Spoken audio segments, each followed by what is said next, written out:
It's time to take command with former NFL tight end Logan Paulsen and former Commanders beat reporter Craig Hoffman. It's the Take Command podcast from Odyssey Sports. I am Craig Hoffman. He is Logan Paulsen, fresh into the offseason. Logan, a couple of days without having to watch some game film, huh? Yeah, I'm started watching some college guys, obviously, so haven't gotten too far away from it. But yeah, it's nice not to have that rigorous, like Monday we're watching a ton of film, Tuesday we're prepping the next opponent, kind of get out of that schedule a little bit. It's been nice, so. Yeah, for sure. So here's what we got, though, because the news certainly is not stopping. Right. Obviously, Monday, as expected, and we already reacted to this, Ron Rivera was let go. Josh Harris hires Bob Myers and Rick Spielman to be consultants. They've been interviewing people the last couple of days. And today, our focus is actually not going to be on the people they're interviewing right now. And in fact, we might have, by the time some of you guys listen to this podcast, there might be news. It might be by the end of the week, might be early next week on the front office side. But something that we've kind of talked about doing is looking at all the head coaching openings and saying, all right, which one is actually the best? Because once they get this new front office hire in, and of course, if they make a hire, we'll get someone on the show to talk about that person, someone who's either worked with them or covered them, et cetera. But on the head coaching side, like, is this truly one of the best jobs? Is it the best job? Is it the fourth best job? And I was like, what if there was a way to do this more definitively? What if there was a way to do this quantitatively instead of just qualitatively? Kind of everyone's like, oh, it's the best. It's subjective. How do we do an objective rankings? And so what we've done is we have, and if you if you're a podcast listener who doesn't normally consume us on YouTube, that's perfectly fine. But there will be a visual aid on YouTube where you can see our charted scoring system here. We have the 8 openings, and we have 6 categories. We have ownership, we have the quarterback situation, we have the roster, we have cap space, we have draft capital, and then we have what we're calling atmosphere. So that could be fan support. It could be, when we talk about New England in that category, it's like, hey, you get to be the guy that follows Bill Belichick. And so that will count probably in that case negatively in that category as part of the composite score as we put organizational atmosphere into focus. So we're going to assign 1 through 5 to all of these, 1 being bad, 5 being good, and then we will add it all up at the end, and whoever has the most points, objectively speaking, without argument, nobody could possibly disagree, Logan, is the best job on the market. Yeah, this will be a lot of fun, so I think we should get to it. Let's do it. The one thing I will say preamble-wise is I do think that, well, all jokes aside, if this is objective and no one could possibly argue with it, very clearly different candidates are going to value different things. For instance, a guy like Mike Vrabel, his emotional pull to New England is going to be and his willingness to follow a guy like Belichick is going to be different than Ben Johnson's or whoever else. So it is worth pointing out that, like, this is as objective as you can be based off looking at all of these factors, but how people weigh these factors, what is important to them as a coaching candidate, all that's going to change depending on who the candidate is. No, I totally agree. And I think, obviously there's like the interpersonal relationships that you just described, which are huge. And it's also like, kind of what the other thing I think people forget about, it's like how the interview goes. Like maybe you don't get along with, owner X and the chemistry's not there. And even though the job outwardly seems like it's going to be awesome, like it just doesn't click for you. So I think that's another thing to consider when looking at these, these rankings and these positions this is from our perspective outside looking in. But again, there's the interpersonal relationships, there's the history of the organizations, all those different things. So yeah, we might give an owner a 4 who you sit down and interview with as a candidate and you're like, that dude is a definitive 2. So yeah, we're just going based off of results and kind of reputation with doing the best we can from our seats. So with that said, of course, if you need a reminder, the 8 openings are Washington, Seattle, Tennessee, New England, Los Angeles, Atlanta, and Las Vegas. And Logan, let's start with what I think is actually the most important category, and that is ownership. And there are, again, different candidates. If you're in a win now position, you're an older coach, maybe you've been there, you're a Jim Harbaugh, and your own shelf life is only 5 years anyway. It's always going to be more short-term thinking, and maybe quarterback is more important to you. But I think for any young, and especially these top candidates, these young coaches who are looking at, is this a place where I can become the next Belichick, the next Tomlin, someone who's there, the next Pete Carroll, who's there for 12, 15, 20 years, Belichick 24 years in New England. Your relationship with the owner is so critical, and they shape everything else in the organization, which is why I think people have Washington as one of the top jobs available. Yeah. I would go, I mean, I know we haven't really seen Josh Harris do much yet in the NFL, but I would give Washington ownership a 5. If you look at what they've done in their other sports, you look at how they've been received, you look at the things that they have done in a limited time, I don't know how much more you could ask for. Yeah, I think for me, it's the stuff that happened in the limited time, right? I think there was a lot of opportunity. I think they handled the sale of the team very well. They came in, the way they were very outward facing, the way they interact with the fans. You know, when you go and you see members of the ownership group at the stadium shaking hands with employees up in the press box, like that's fantastic. I also think the way they handled Ron is going to be something that coaches look at and are like, all right, this is a completely different environment than it was before. And what I mean by that is, you know, I think there's a lot of ownership groups and people that would have been like, hey, you know, Ron, you're not winning football games. We're gonna part ways earlier than what we said. We're gonna fire you before the end of the season. They let Ron play out the end of the season. They trusted him to land the plane, like you've said many times. I like that. I also like that they gave him time in the building. You know, on his last day, it wasn't like, hey, we've already packed your stuff up, please leave as quickly as possible. I thought that was fantastic too. And I do think that shows an understanding of the personal element of this sport and this profession, which is very unique and can be very harsh and austere at times. But I think they understand that there's still room for that humanity. And I think if I'm a coach, if I'm a head of football operations candidate coming into this position, I say that's something that I like. That's something, if I'm going to move my family, I'm going to set up shop. I also think it's important that they're new. They're going to give you time to grow. They're going to give you an opportunity to kind of grow with them, which to me is very, very valuable. And I think that's why, you know, when you put a 5 in there, I think that's 100% on point. I think when you talk to people around the league, they also echo similar sentiments about this job. And you talk about what they did with the other teams, talk about what they did in the interim with the Commanders so far. Just even Mr. Josh Harris's press conference, I think is fantastic. It just shows a clear understanding of what it takes to be in that ownership role. So obviously it's been a very relatively short period for him and this group, but I think he's checked a lot of boxes that as a coaching candidate or a head of pro football operations, I would be pretty excited about if I'm coming into this position. And I think you can believe him. Like a lot of owners say the stuff that Josh Harris said the other day about long-term thinking and this and that, right, and strategic, and it's about getting the right people, and the timeline will take care of itself. And they're actually full of it.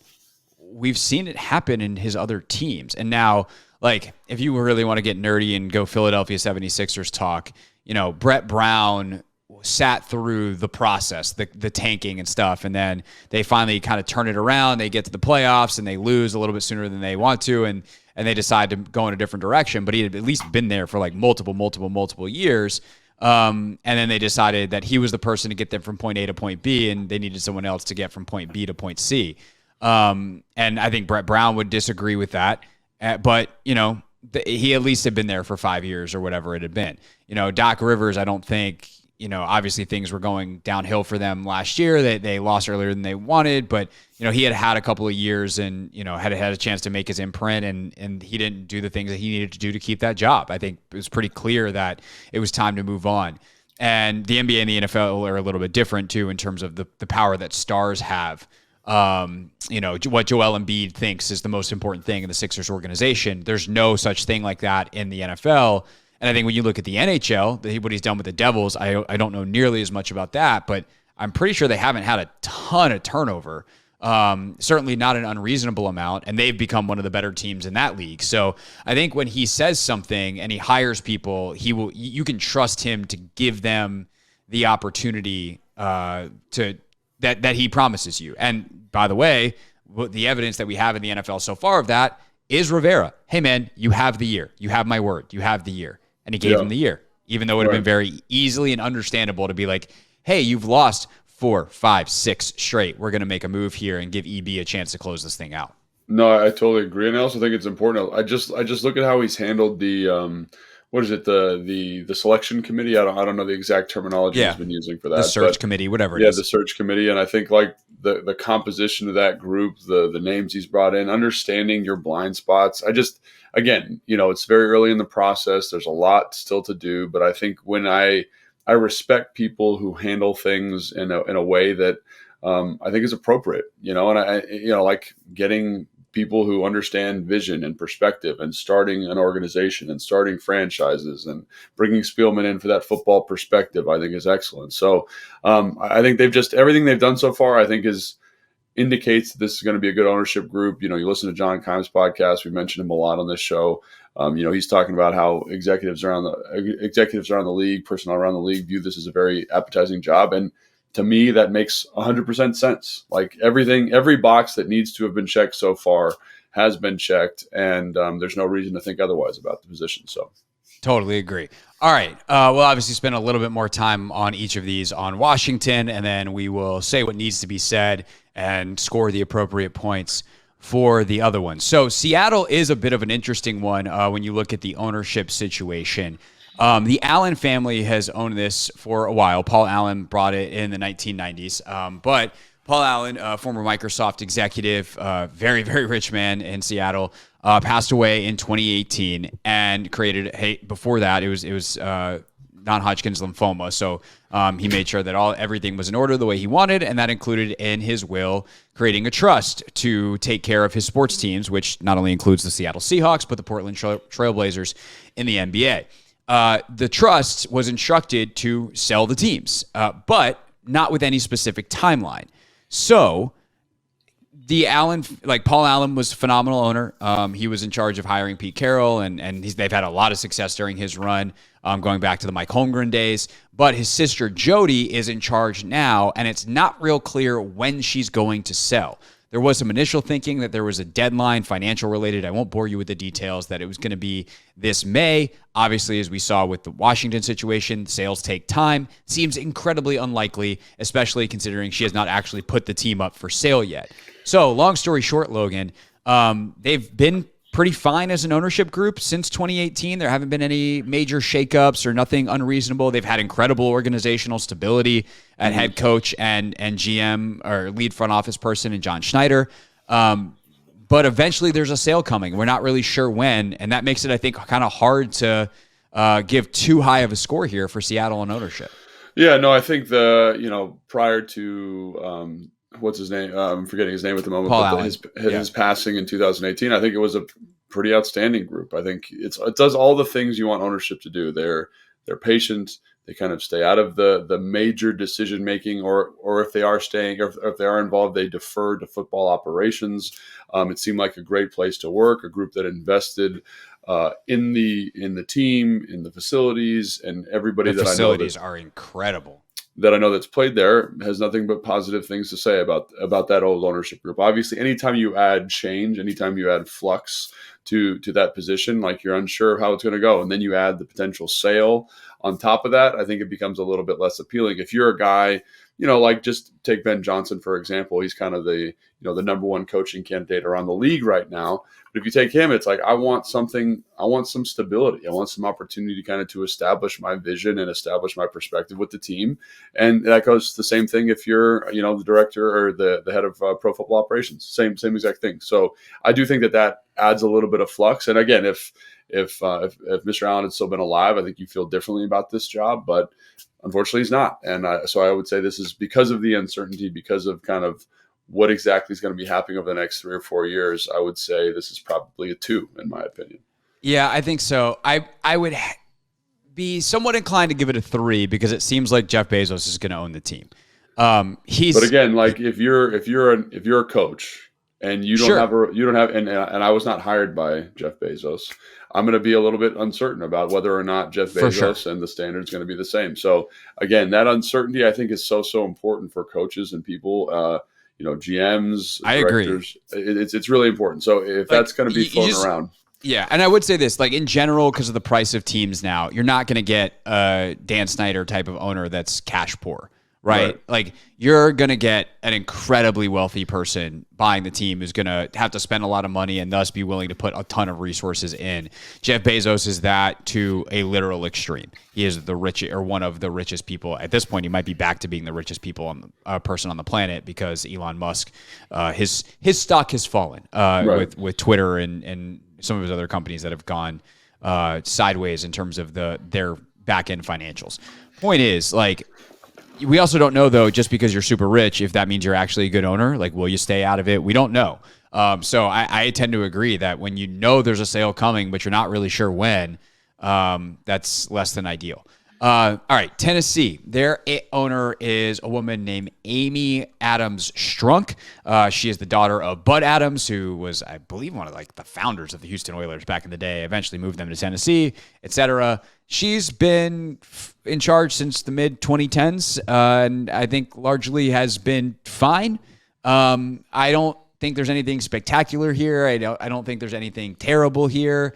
I agree. It's fine.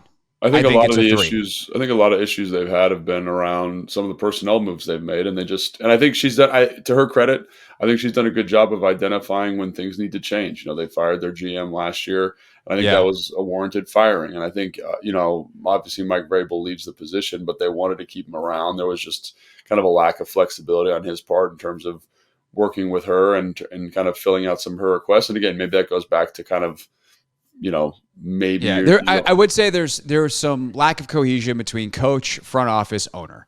And Rand Carthon is incredibly well thought of, and it doesn't seem like Carthon and Vrabel were exactly on the same page. Right. And exactly. Carthon eventually is like, all right, well, then we're going to go a different direction. But I don't know that that's a terrible move. I don't know. I don't think so either, because I think that's what you want. I think Vrabel's a great coach, but you have to have that cohesion, and they are choosing Carthon over Vrabel. And I guess what I'm saying is, like, I feel like she's made the appropriate decisions, or the person or the group that is making those decisions for her has done a good job. So I think it's fine, like you said, and I think she's made some tough decisions that I think were the right decisions at the time. So 3 or 4, I think is probably appropriate for that. Yeah. All right. We'll go 3. That's fine. Yeah. Perfectly neutral. Okay. New England, Robert Kraft. Got a lot of Super Bowl trophies. Obviously, Tom Brady and Bill Belichick, he can thank for them, but he's a guy that has been involved over the years and made sure that, like, kind of on the relationship side, I feel like things are running smoothly. He made a tough decision a couple years ago to keep Belichick over Brady. In hindsight, that might have not been the correct decision. And it also, quote unquote, allowed it to get to a point that you had to make that decision. They'd been together 20 years. Yeah. It's hard to have any fault really there. I think it's hard to give him anything, like certainly less than a 3. I would probably go 4 here. My other concern, though, with him is he's an older owner. Like, is there any desperation that sets in? You hear about it with Jerry Jones, where he's like, I got to win another Super Bowl before I die. And you're like, okay, what kind of desperation is that going to lead to? But I would also say, not to be morbid, but like Jonathan Kraft has been involved, his son, for a long time, and it seems to be pretty well thought of. So there is like a clear succession plan, even if Kraft just steps aside because he's getting up there in age. But I would probably go 3 or 4 here. But what do you think? I also think just the fact that he's had so much success might make this less appetizing to me. Just because, like, what are his expectations realistic for me moving forward in that? And like, again, I don't know him, and like you said, he does a good job building a relationship with players, all those things. Like, that's his reputation. So I think a 3 or 4 is probably warranted. But again, I'd probably lean 3, just because the job to me outwardly, if I'm taking the position, and again, these are things that would be answered in the conversations we have in the meeting and the interview. Like, what are your expectations? What's the timetable? Like, because you fell into kind of the perfect storm, right? You had maybe the best quarterback in the history of the NFL and a coach that understands defense at the highest levels, and that kind of worked perfectly and covered up a lot of personnel decisions and issues that they had with the roster. And that's hard to find. So, like, what's the expectation? Again, that could easily be a 4 or a 5 if the interview goes well. But I think for me, just as of right now, looking at the position, I'd probably say 3. And that's nothing against him personally and his reputation. It's just I don't like the fact that he's coming off of this tremendous hot streak from a winning perspective, because I would assume his expectations are going to be very, very high. Yeah. I'm gonna make a proposal. Well, one, we could just split the difference and do 3.5. Like, there's no rule. We're the ones who make the rules. Yeah, 4's fine. I don't care. I mean, Okay, I'm just giving say you my 4, thoughts on it. and then I think some of that stuff when we talk about atmosphere, like organizational atmosphere, I think the lack of points is going to come there, where it kind of crosses some of that same stuff. All right, Los Angeles. Spanos family owns the Los Angeles Chargers. Dean is the main guy. He's not very liked in large part because of the decision to move out of San Diego, which seems very stupid. But I don't know. Like it's to me, that's kind of a weird one. There's so much vitriol about the move. They have got a reputation for being a little bit cheap. But they have made some pretty big time hires in recent years. So I don't know. This one seems like 2 range to me. I think 2 is probably it. Just because I've heard that they aren't as at least the reputation, like kind of the scuttlebutt. And again, I don't know them. And again, this is something that just by reputation that they aren't super willing to invest the way some of these other ownership groups are willing to invest in order to kind of achieve that winner with regards to facilities and things like that. So the other thing you got a little nepotism happening there. Both of Dean's sons, John and AG, are the team presidents. So John is the president of football operations. AG is the president of football or of business operations.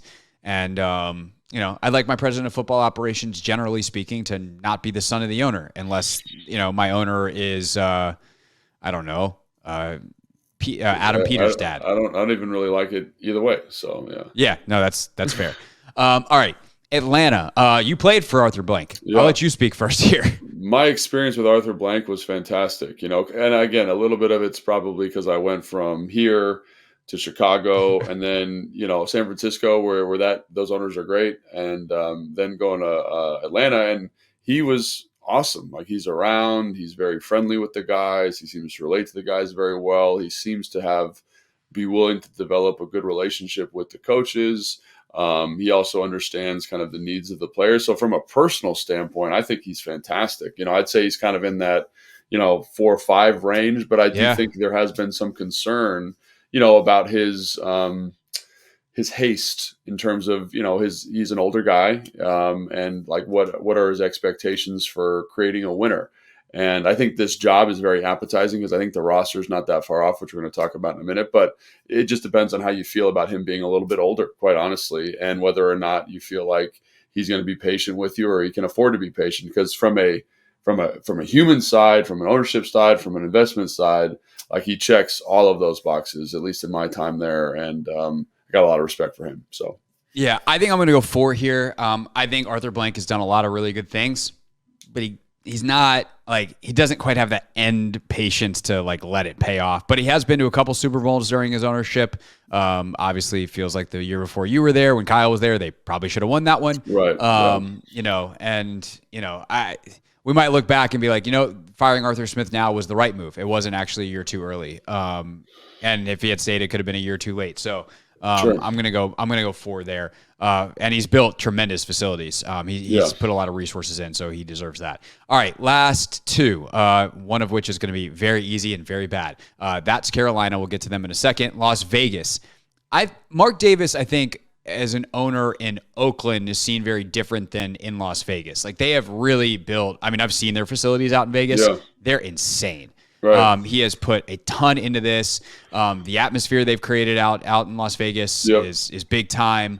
They have been willing to spend. It used to be like, oh my God, they're cash strapped, and they were, but not since they moved to Las Vegas. And that influx of cash into the organization has allowed them to make decisions like firing Josh McDaniel and being like, we don't really care about the money. We're not going to spare expense. Now, they might wind up hiring Antonio Pierce anyway, and this actually isn't really that much of an opening. But I would probably go 3. Like, definitely not 5. They don't have the history to be able to go 5, or, the optimism to be able to go 5. 4's in play, but probably a 3, where if we're still in Oakland, we're talking about 1 or 2 here. Yeah, no, I agree. I think since they've made that transition, it's been a different group, and I think it's been different from a decision-making standpoint. They're obviously committed to winning. They bring in guys like Devontae Adams. They're willing to finance those moves and all those types of things. So, yeah, kind of up to you. maybe the history's not there for a 4, but it's definitely very, very close for me, at least at the moment. So Yeah, I think we're gonna introduce half points. I think they're a definitive 3.5. Putting them in the same spot as Tennessee feels not respectful enough, but putting them on the same level as like Blank and Kraft feels a little too rich. So they're 3.5. All right, David Tepper, negative 572. I was gonna say, can you give a Carolina. 0 or what? How does that work? I mean, because, I thought about it. Because I think he, again, like when you talk to people around the NFL, it's just, again, he's committed to winning. He's financially committed to winning, but like he's not very patient. And that is not something that's not very appetizing in a market that's not super big. And again, I maybe a 1 for here. Like this is this is where we have to decide if zeros are allowed. I think in this case, like I would give it a 0 because right now, like 0. I think when you look at the job, when you look at the roster, which we'll talk about in a second, there are some very appealing things about it, but it's I think he's going to scare a lot of people off. I agree. Okay, Carolina, David Tepper, you shall get nothing and you shall like it. Please do not.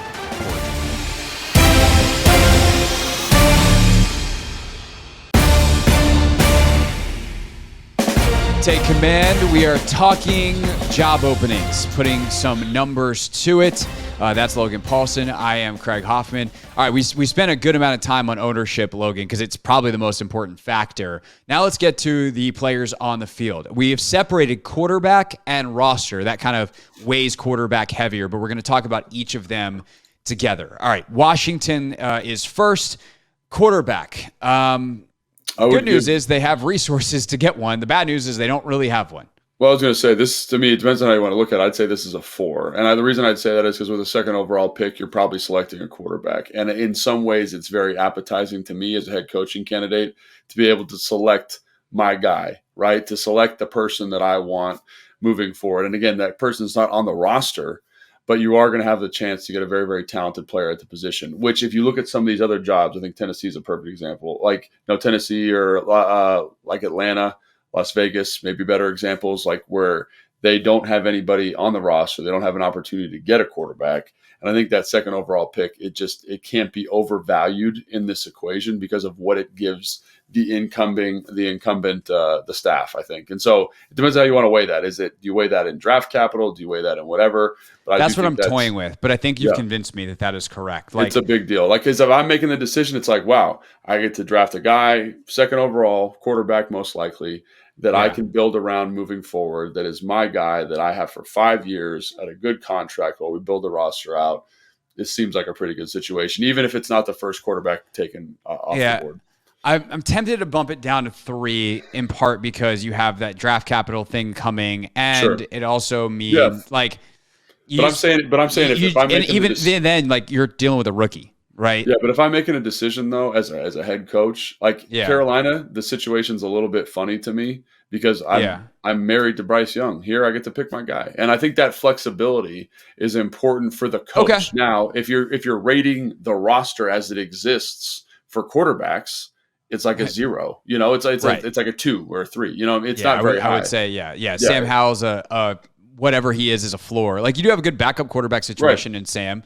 So there is that. But I'm saying, I agree with that. Yeah. So that's what I'd say. All right, then let's see roster. I think Washington's roster outside of the fact that there's a lot of opportunity is hard to put some heavy points on. I mean, I kind of think we need to go all the way through this because you get the roster, and I think there's only like 27 returning starters or returning players to the 53-man roster. Obviously, there's practice squad guys, but you got like Terry, Jahan, you got Duran and John. But outside of that, it's pretty flexible. And so I think that cap space number, which we'll talk about here in a second, is a little bit inflated. But again, that flexibility as a coach is something that I find enticing because instead of me having to kind of mold the players to fit my scheme, I can now go out and make decisions that make me feel very comfortable in terms of the roster. So again, it's as it currently exists, it's probably a 3, a 2.5, something like that. But I do think that flexibility as a potential head coaching candidate is appetizing. And I'm not just saying that because we cover the team. I'm just saying that's one of the reasons people come is because they can really put their stamp on an organization in a way, and they can do it immediately, which is pretty fantastic. So, yeah, no, I agree with that. I think we can go. Let's go 3. Yeah. Because I do think that there's some pieces that and even like the expensive pieces you could move. Like if you really wanted to move off Terry, you could. If you want to move off John, that one's really easy. And Duran is really the only unmovable piece, and he fits in anything. Yeah, and then you got Charles Leno and Logan Thomas still under contract. If you like him, you can keep him. You can obviously restructure, but obviously they don't have a lot of dead money on their deal. So you can just cut him if you want to. There's a lot of flexibility. A lot of flexibility, and again, I'd probably give this a higher rating, but for the purposes of this drill, just as the roster exists. Yeah. The problem is though, you do need someone to play eventually, and but they don't have a lot of those guys. That's where all that cap space becomes an advantage. For sure. I think and you can make some kind of free agent edge rusher, free agent cornerback, right. whatever that is. Right? I think we got to save some of those points for those columns. But I'm just saying that's kind of hypothetically I where I'm at. Yep. Yeah. No, totally. All right. And also I think Seattle's a good one to look at here in terms of the roster. We got to leave some room above where Washington is, because the roster in Seattle's loaded. Because this is the other thing with Washington. How many young players do they have that you're actually excited about? Not that many. There's a couple. Quan Martin for sure. The way he finished the year. Mm-hmm. There's some guys, Brian Robinson, that you like that are young and under contract and affordable contracts that you're definitely keeping. But you compare that to Seattle, and it's no contest on the roster side of it.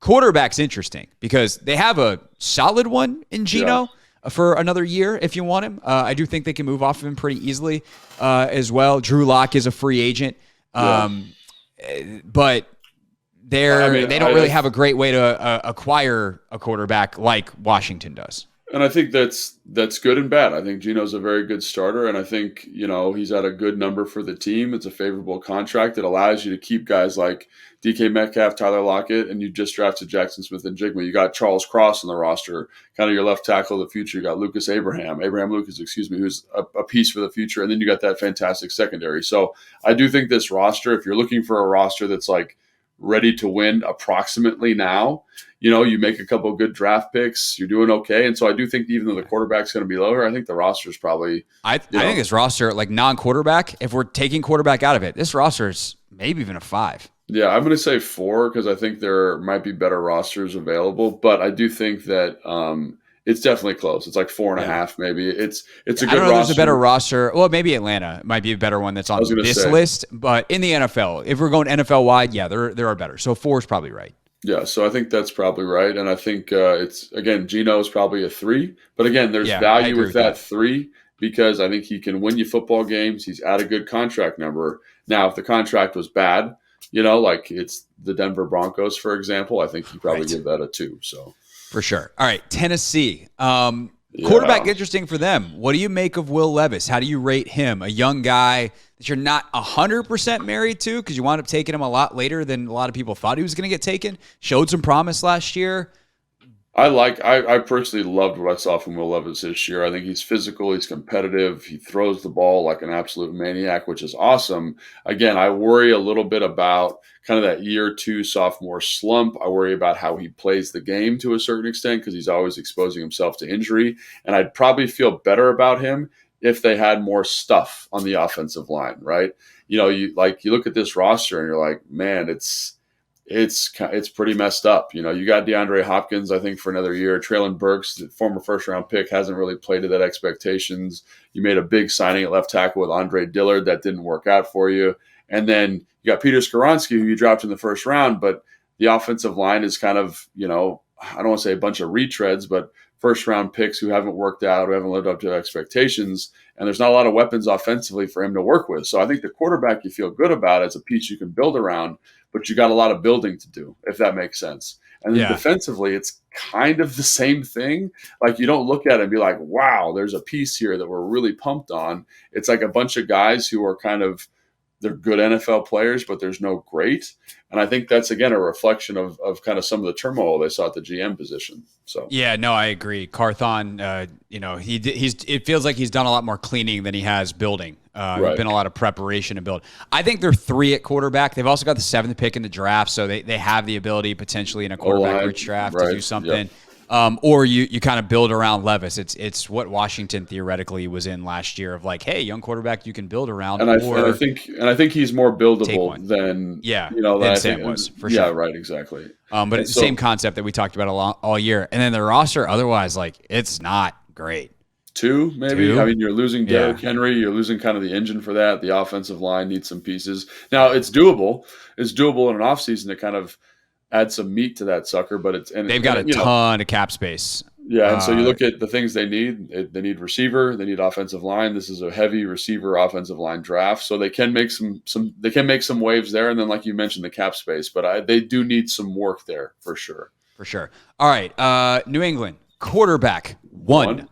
Yeah. But then again, if we gave Washington a 4, I do feel like we have to. They are picking high. They have the third overall pick in this draft, and the potential ability to go up and make a move if they wanted to. Yeah, I agree. I think that's a good insight. So maybe are they? I mean, in a 2 quarterback draft, if you think that it's Williams and May and then everybody else, they're third. So I don't know that you can put him as high as Washington, but also there are some people that think that it's a 3 quarterback draft with Jaden Daniels. So maybe they are in good space. Do we give him a 3? Give him a 4? I'd give him a 3.5 just because it's again, and the reason I would do that is because having that second overall pick again, you're in the 2-horse race with that.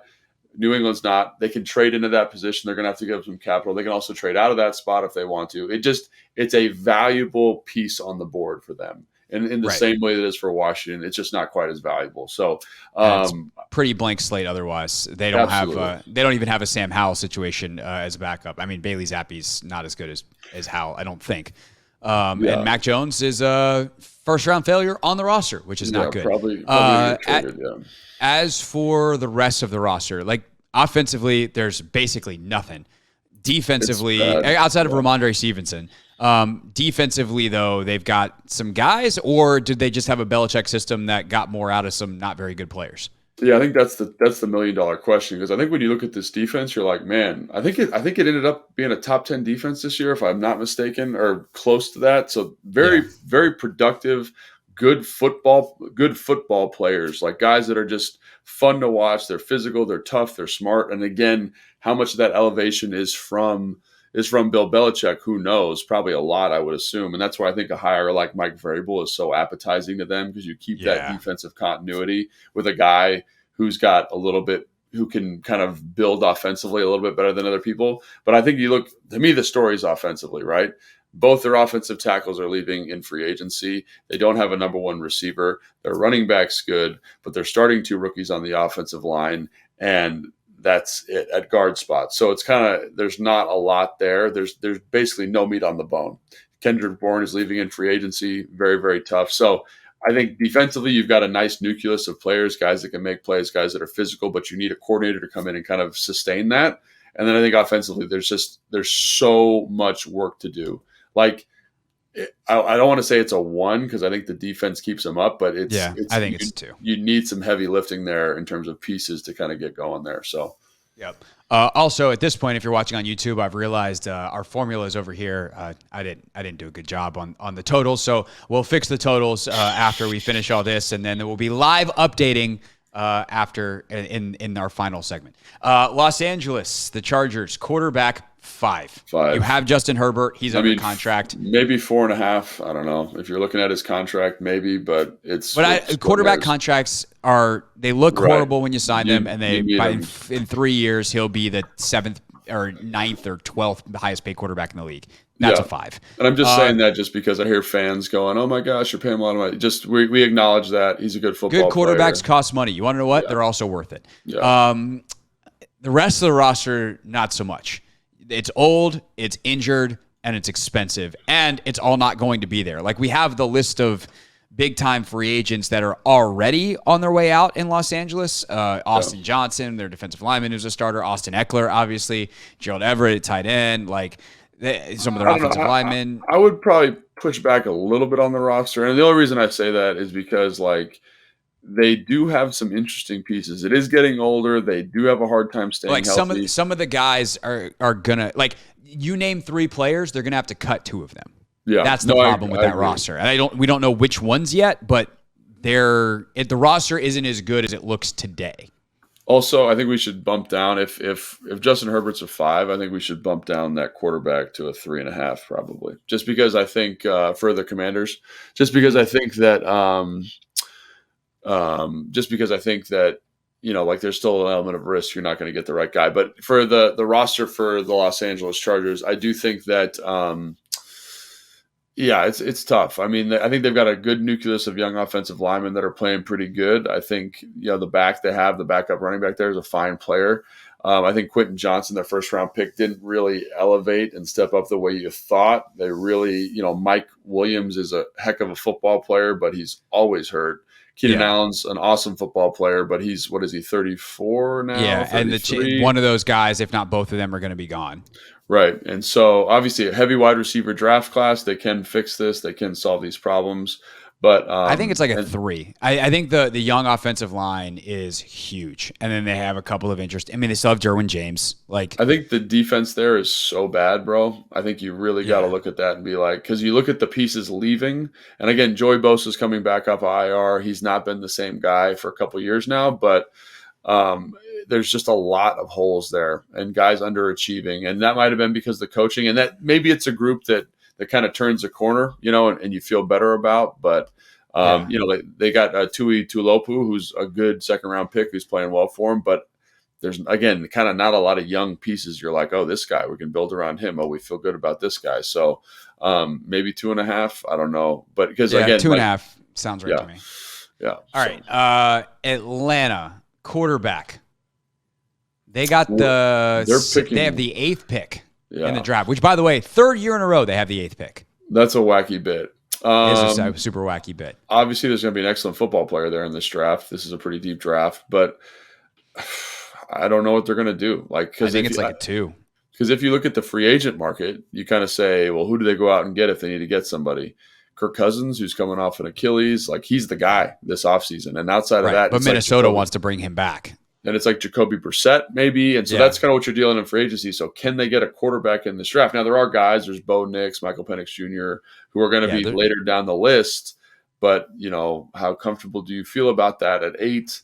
So I think the roster is exciting. When you look at the roster, I think you feel really good about it. It might be the best roster on this list. I would say, if we gave Seattle a 4, are they also a 4? Are they a 4.5? Are they a 5? I would think so. I think it's a younger group, so I feel better about it, but it's probably the best. Defensively, they're missing some pieces. They lack elite playmakers, but they did a good job last offseason bringing guys in. I think they are the closest, in my opinion, to winning a lot of games. They're very close. Why I can't give them a 5 is my one concern is, are they built to play one specific way? Which, if you get the right coach, could be a 5. But they're, if all of a sudden they get a pass happy coach and they're like, yeah, we're going to throw the ball to Bijan and Drake London and Kyle Pitts, and we're going to play very differently. Do you have the pass protectors to hold up, or is this line built to run outside zone 30 times a game? Well, I think it's a perfect example. Like Caleb McGarry, their right tackle, was one of the worst graded offensive linemen in football 3 years ago. And then Arthur Smith comes in, and now he's always in the 90s because he's such a good run blocker. But can you continue, if you regress back or you revert back to a more pass happy group, what happens to those guys? I think that's a great point. So for sure. All right. Vegas and Carolina, quarterback for Las Vegas. This is, again, their pick is not super high in terms of being able to get someone in this draft. They're picking 13. So they probably could get a Penix or a Nix pretty easily there, but is that an overdraft? They're in kind of that weird in-between space. Aiden O'Connell wasn't super inspiring. They won a game against the Chiefs in late December by not completing a pass after the first quarter. This is like a 2 quarterback situation. This is, to me, just as bad as Atlanta. In terms of quarterback, I think you're probably right. I think you maybe feel a little bit better than Ritter, but it's marginally better. I think the fact they're picking at 13 makes it tough for them also. Again, Jaden Daniels might be there. The more you read about it, probably not. Roster-wise, I think they've got some good playmakers. Devontae Adams, Jacoby Myers, excellent football players. Hunter Renfrow still on the roster. They are losing Max Crosby defensively is enormous. They're losing 3 of their starting 5 offensive linemen, so that's going to be pretty tough to overcome. They're losing Brandon Jacobs in free agency. They might try to re-sign him potentially. And I think defensively, when you watch the film, there's a lot of things to be excited about, like Divine Diablo, kind of that safety linebacker hybrid guy, did a great job for them. Max Crosby, like you mentioned, but not perfect. But I do think the roster outside of the O-line is in a pretty good spot. But we know after being here in Washington how important that can be. So 3 is probably appropriate. Yep. Yeah. All right. Then Carolina, quarterback. Depends on what you think of Bryce Young.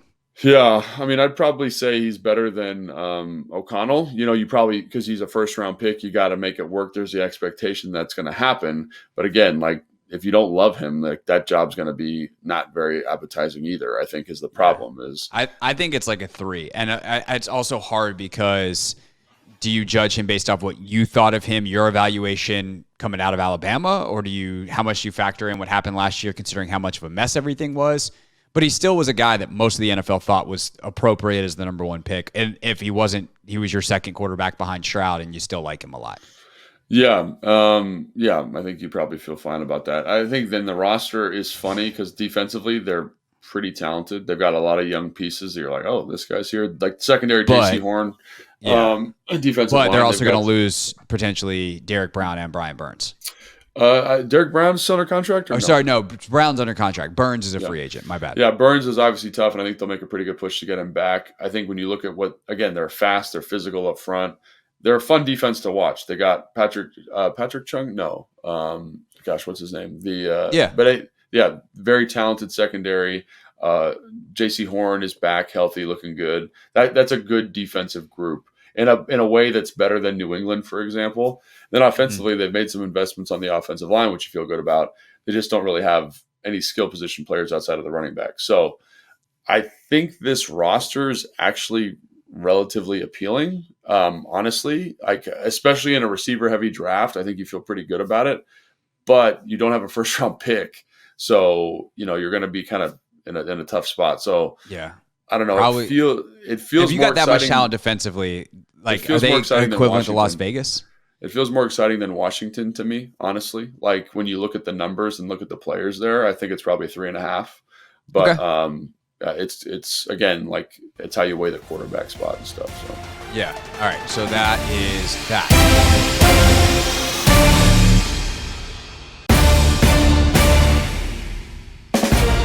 Those are the rosters. Now let's take a look at the resources to help them. A couple of notes real quick, though, Logan, as we continue here, and we're talking during our little break there. One, we're going to make an edit. We've actually, upon further consideration, think the roster for Washington should come down to a 2. Yeah. Not a 3. Kind of too much optimism in terms of where they can fix it. The good news is we're about to score them a lot of points in that area. Right. And then if you're following along on YouTube, you can now see correct totals in the total column, or an actual accurate running score. Shout out to my friend Hannah for helping me with the proper Excel sheet formulas. Okay, cap space. Washington, 5 points. They have the most in the NFL. They have $78 million, and by the way, these numbers courtesy of Over the Cap. This is their cap space number. There's also a kind of practical cap space number that they have. When you talk about draft picks and signing them, and some other, like they have like a set amount of roster moves that kind of create more realistic, but everyone talks about cap space using this number, so we're going to use the 78 number. And really, it's 78 plus, because as we mentioned during the roster discussion, if you want to cut Logan Thomas, if you want to cut Charles Leno, or restructure those guys or some others, you can create more cap space and get up to maybe close to $100 million if you want. Right. And I think, honestly, we should just read through these, because I think it's just a financial thing, right, at this point. Yeah, like, it's just totally. Like, let's just bang these out, because I think, I think the cap space is excellent. One of the reasons the roster is so poor is because there's so many free agents, so they're going to have to spend a lot of this money to get those guys re-signed and get pieces in here. But it is an exciting, as a draw for a coach. Gosh, totally. Like having that draft pick, having the cap space, huge deal. So 100%, and we'll do draft capital in a moment. Seattle has just $1.2 million, so practically speaking, they have negative cap space. That is a 1. In my book on that. Tennessee has like $71 million in cap space. It would have helped if I had done my prep sheet in the same order as we did this column. $71 million. That's either a 4.5 or a 5. I was going to say that's a 5. That's a lot of money. You can do a lot of stuff there. So, 5. All right, New England also has 71, so that's a Wow, 5 for I did not them. realize they had so much money there. Jeez. They do. The Chargers have negative 35 million. That is a zero. That is the That's David Tepper ownership of cap space. Atlanta has 33 million. So I'm going to say that's like a 3? 2 or 3, yeah. 2 or I'd say. 3? Yeah, 3. Let's go 2.5. Yeah, because you can get somebody in the offseason, yeah. Yeah, you can make one big one or a couple of little ones. Las Vegas has $49 million in cap space. Look at you, Las Vegas. That's a 3. 3.5? 3? Just plain 3? 3. Okay. Yeah. And then last but not least, the Carolina Panthers have $34 million in cap space. That is a dagger for them. And they've got to re-sign Brian Burns.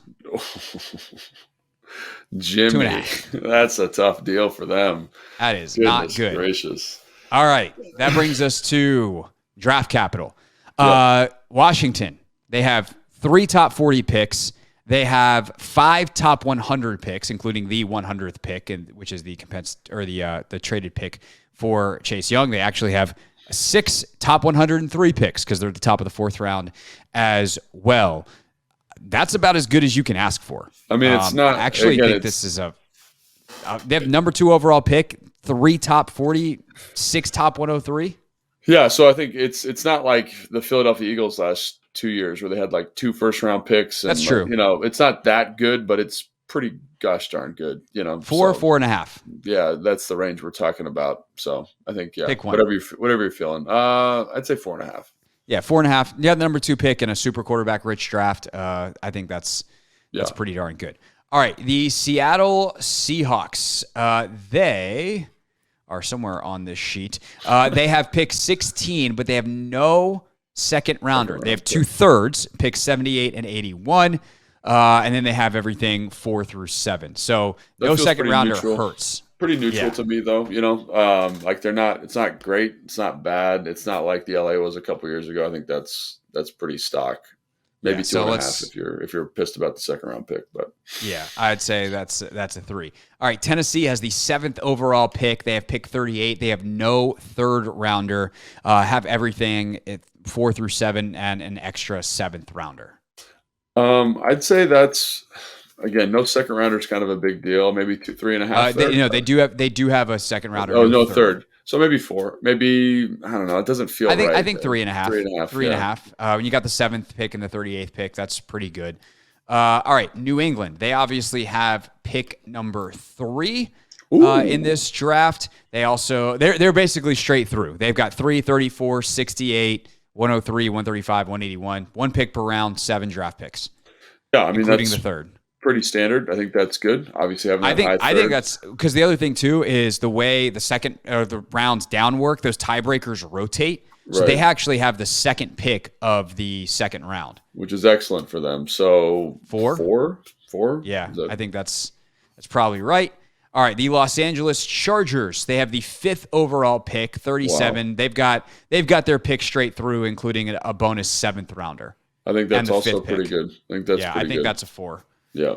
As well. All right. Atlanta. They, as we mentioned a little bit earlier, have the 8th overall pick for the 3rd straight year. They have an extra 3rd rounder and no 7th rounder. Honestly, for their personnel department, that's a win. You get to be done after the 6th round. Let's go have our press conference. Yeah, that's exactly right. I'd say that feels like Tennessee a little bit, right? It kind of the same areas, right? 3.5. Got that extra 3rd rounder, which is really nice. All right, Las Vegas, as we were talking about a little bit earlier, they have the 13th pick. They've got 3 7ths. Everything else is 1 pick per round, kind of in the middle of each round. What was the 13th overall? Yeah. 3-ish, 3.5 maybe. 3, yeah, I'd say 3. Because again, 16's tough to kind of navigate there. 13. 13, sorry. But you don't have that extra second, that extra 3rd that has bumped some of these teams up. And then Carolina, no 1st rounder, but they're at the top of basically every other round. They also have no 7th rounder, whatever that's worth. That hurts them a lot, I think, not having that 1st rounder. Like when you're looking for like another game-changing piece offensively, it could have been the 1st round pick again this year. Imagine if they would have had the 1st round pick this year. They could have traded out that spot. They could have had that and DJ Moore. Yeah, would have been pretty wild. So a lot better. I think like 2.5. At the end of the day, they still do have the 33rd pick. Yeah, I mean, which is again, but for a team that is in their situation, Maybe a 2. That hurts them a lot. I'd say 2. Like, how much? I guess I just don't want to over penalize them because they traded away. Like the penalty is the trade away, but like, what do they actually still have? Right? Yeah, 2. 2.5. 2.5. You're right. Let's not go crazy, Paulson. 2.5. All right. Yeah, you're notoriously the harsh one. All right. Last but not least, this is kind of an objective category here. But I'm going to call this one organizational atmosphere. So what other factors go into considering for this job? So for Washington, for instance, you have this fan base that showed it is incredibly excited if you can show any modicum of competence. Yeah. They're really optimistic. They're really hopeful. You have a new owner who's, I mean, obviously we talked about the ownership already, but to me, like the atmosphere stuff around Washington is high on that front, but also the facilities are not very good. You have to play at FedEx Field, not very good. So I don't think it's a 5, but at the same time, you're probably going to get to help shape the new practice facility. So maybe that is exciting. Maybe more on the front office than the head coaching side. I don't know. So it can kind of, again, be objective, whatever it is. You're also replacing a guy that wasn't super well liked amongst the fan base as a football coach. It's not like what we're going to talk about with New England, where you have to replace a legend, or Tennessee, where you're replacing a guy that was beloved in Vrabel. So I tend to think this is like 3.5. Maybe I'd actually probably put 4 for Washington for this category. The only reason I would say 4 is because I do think the expectations are low and the reward is very, very high. It kind of reminds me of like Dan Campbell in Detroit a little bit. Like that's kind of what you're dealing with. It's like, if you win some games, like you're going to be a god. And I think there's an opportunity to do that here.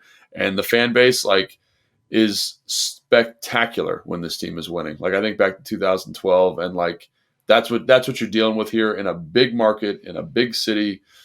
It's pretty good. And you mentioned the facilities are the only thing kind of keeping it from being a 5. And I don't think that's like a huge negative necessarily, but I think it's the other stuff, the fans, the culture, the community.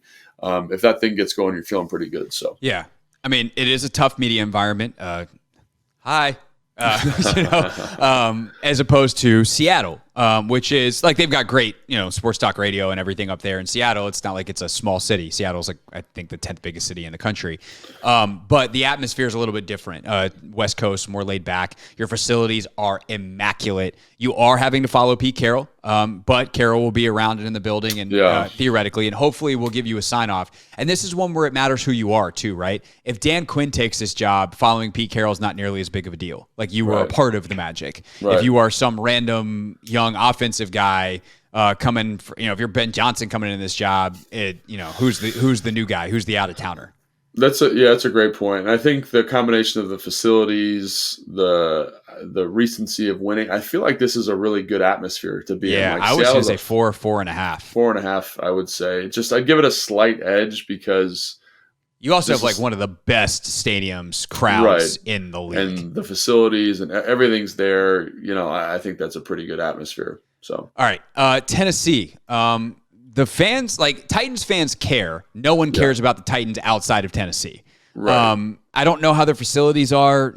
Probably pretty middle of the road. You do have to follow Vrabel. I don't know how easy of a job that is. He was kind of the perfect guy for that job in a lot of ways. Feels like a 3 to me. Yeah. Everything about Tennessee feels incredibly middle of the road. Sorry, Titans. All right, New England. So this is a weird one.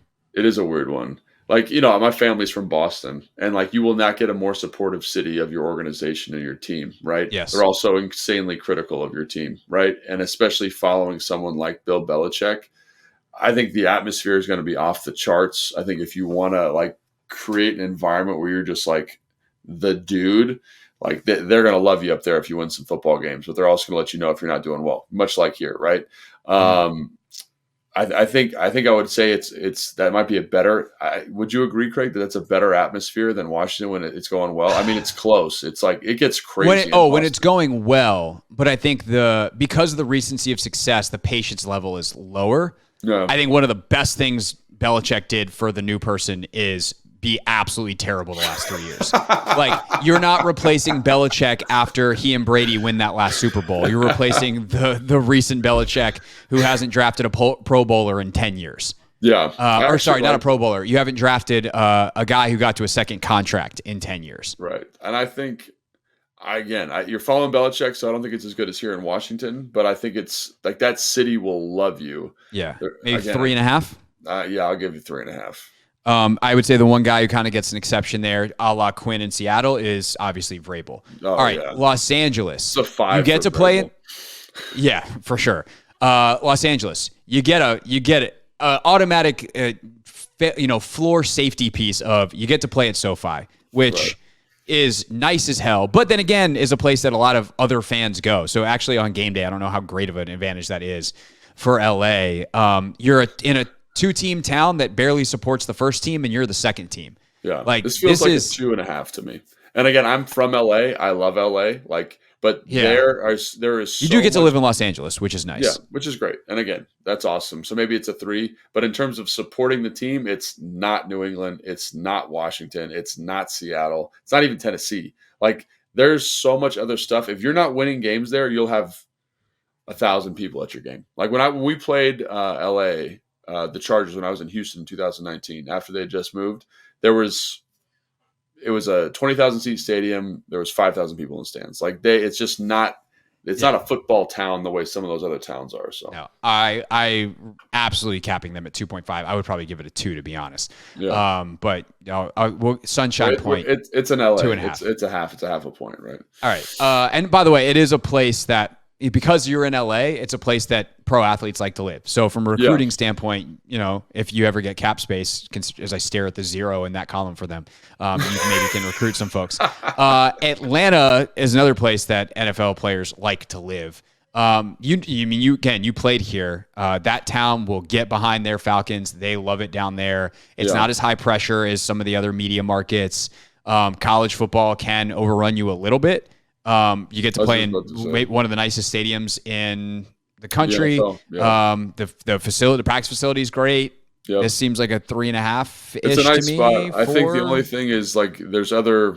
Again, we weren't winning when I was there, so the stadium was always like a little bit, But you also been in the Super Bowl the year before. It was 2 years before, right? 2 years before? So it's like it had kind of dried out a little bit. The fan support wasn't as great. They just moved stadiums. I think this is awesome. So I loved my time in Atlanta. It was awesome. It just depends on how that city's going to get behind you. And I think they'd probably be pretty excited. So maybe 3, and not as good as New England, I don't think. So maybe a 3. Maybe it's like a Tennessee, a little bit. We're splitting hairs, but that feels right. We get our first 3.25 in the third to last column. All right, let's go 3. Las Vegas facilities outrageous. Fan support pretty good because you're the biggest thing in that town.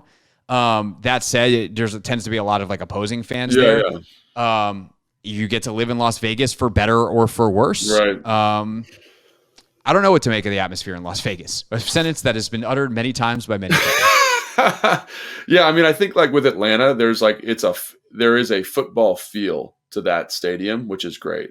In Las Vegas, it's like a party, so it's how much support are you getting there? It's a great market for selling out stadiums and making money, but it's not Tennessee, and that you've got this diehard fan base that's coming to the game every week. It's not like New England or Washington where the whole area is supporting you. It's it's a little bit more multicultural, feels a little bit like kind of LA potentially, but you are the only thing in town. So there's that. Yeah. Are you the biggest thing in town? They do love their Las Vegas Aces, as I can confirm. Biggest thing in town. 3? 2.5, 3? I think 3. I think 3. It's different than Atlanta, but facilities really help for sure. And the fact that, there's, I think, a lot of upper mobility in terms because Vegas is an event town. To an extent, DC is a little bit this way. Obviously, there's a deeper connection with the football team, but the Capitals and the Wizards experience this, I think, in a major way. But Vegas is an event town. If they're good, that place is going to be awesome. If they're not, people aren't going to be super mad about it. Right. All right. Last but not least, Carolina. You know better than me. Look, people love the Panthers in the Carolinas. And you get kind of that big area of there are a lot of people in South Carolina. There are a lot of people in North Carolina who really do love it. But that's an angry fan base because The end of Rivera's tenure wasn't good. It's been a total disaster since Tepper took over in basically every conceivable way. Mm-hmm. I feel like the South can be, we can unpack the statement historically on a different podcast, but like the South can be very protective of itself. Mm-hmm. And Tepper is this non-native guy who came down, like carpetbagger, if you will, who has come in and ruined their thing. And I think that matters. The stadium, Bank of America Stadium's fine. Tepper's building a really expensive new practice facility, so that's nice. At least he was supposed to be. And then I think part of it fell through. So I think they found another spot. Now they're behind. All in all, like, it's just not good. It just feels very toxic down there. And now, can they turn it around and win? And winning fixes things? Yes. You know, Tepper's invested, but I can't give this any more than a 2 if we even want to go that high. No, that's kind of what it feels like, and you know that atmosphere better than me, that environment better than me. But for those that don't know, by the way, I grew up down there and grew up going to games at that stadium way back when. So I'd say Jake Delhomme days. What's up? It does feel worse than LA, even though LA is not great. Like you can't. There's a toxicity to Carolina right now that's different than Los Angeles. I agree. So that's 2. Yep, 2. All right. So now, as long as the formula worked, which I'm pretty sure it did, we have our rankings. The number one job. Yeah, for sure. It almost makes you want to go back and reconsider some stuff, but like it also is a bit of a reality check. The number one job, by actually a decent little margin, considering the rubric here, out of a possible total 30 points, the Washington Commanders at 24. The second best job is the New England Patriots at 21.5. Yeah. Cap space winds up being a big factor here. The third best job, tie, Atlanta and Tennessee. Yeah, I mean, I would have thought Tennessee would have been way lower, but I think that feels right. And it's funny when you think about it, the cap space, the draft capital, I think the roster in Atlanta is a big bump for them because of where they're at. But yeah, to me, this is how I view these jobs. Not necessarily how I view the job, but I think understanding New England's cap space, understanding the depth of roster in Atlanta was a big deal. And Tennessee, I think the cap space and draft capital there was something that I undervalued. So if I'm a coach and I'm going into those positions, I'm like, this looks a little bit more appealing than, when we started this conversation, I guess. For sure. Tied in whatever's next is Las Vegas at 17.5 and Seattle at 17.5. Yeah. That Seattle's the one that's surprising to me, but it also, I think people just kind of put the ownership on the back burner and forget about how tumultuous that could be. Yeah. And that is a good reminder to and again, it's something where if Jody Allen is like, look, I know I eventually have to sell this thing, but it's mine for at least the next decade, and that becomes a 4, then that changes the equation dramatically. Because we think she's done a good job. I think she's done a good job. That whole, her brother did a good job. So I think, to me, again, the reason we gave it a 2 is because of the uncertainty of kind of the trust and what's going on with that group. Yeah. But again, if she's around for 10 years, 15 years, and she says that to the next candidate, that looks drastically different. And I would say the one category that I thought about including that we didn't was front office. And I didn't include it because it's too in flux for too many of these jobs. Right. But if you were to factor that in and you get to go work with John Schneider, Seattle shoots up. Right. So I will admit that is a possible flaw in our rankings, as opposed to a place like Washington where, how do you rank someone who's not been hired yet? Correct. And obviously a lot of these jobs are in similar situations. Or what do you think of Terry Fontenot? That could be in Atlanta, the GM. Is that a positive or a negative? It could depend on the candidate. How do they work together, et cetera, et cetera. So Seattle tied with Vegas. The next team, second from bottom, is Los Angeles. Not really surprising for me, but I think probably surprising to a lot of people who just look at Herbert and have blinders on everything else. Right. No, I think that's exactly right. I think again, the cap space there is huge for them. It's huge. Because that team is what it is now. The only way you're building is through the draft, and it feels like you have a Ferrari that's in a dumpster or something. You know what I'm saying? It's like you have this great quarterback that can elevate a roster, but there's, like you said, they're going to have to probably move on from some of those big pieces, those big playmakers, and looking at the cap space situation, looking at the composition of the roster, you're kind of like, wow, this is way different than I thought again, this has been really illuminating to me because it's you literally go through category by category and it's wow, I thought that LA job would be way higher, but at the end of it, it's you see it kind of for what it is, which I think is kind of cool. So, and last but not least, this one was not illuminating the Carolina Panthers for the worst job on the market. So, Logan, when people say, or when we've been saying, hey, Washington is the best job on the market, now we have data to back it up. No, and I think the other thing here too is, like, let's say, for example, you wanted to change the quarterback to a 2 for Washington, just as an example. Like, that's still the best job, right? Yeah. Because of the other factors surrounding the organization. And it looks like we weighed draft capital there a little bit heavy, but I think draft capital is a valuable piece for a coach making a decision. So I think I'm really glad we did that. Actually, I feel I look at this whole thing a little bit differently, which is kind of fun. So. Yeah, no, for sure. All right. Next time on the podcast, it sounds like, even as we were recording this, it seems like Washington is down to some final candidates. Adam Peters, Ian Cunningham seem to, from what I was trying to read in between us talking there. They're amongst others, it sounds like, from what what's his name said. What's his name? Rappaport.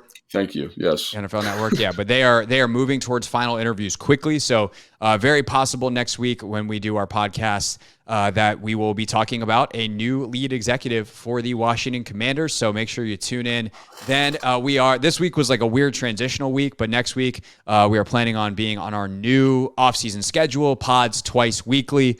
Probably record them on Monday and Wednesday, which means we can either put them out Monday and Wednesday evening or Tuesday and Thursday morning. TBD on that, but make sure you subscribe, and then when it shows up, it shows up. But we'll whatever it is, it will be consistent, so you can make sure that you get in a nice routine on your commutes or whenever it is that you listen to our show. Thanks so much for listening or for watching on YouTube, and we'll see you next time. For Logan, I'm Craig. See ya.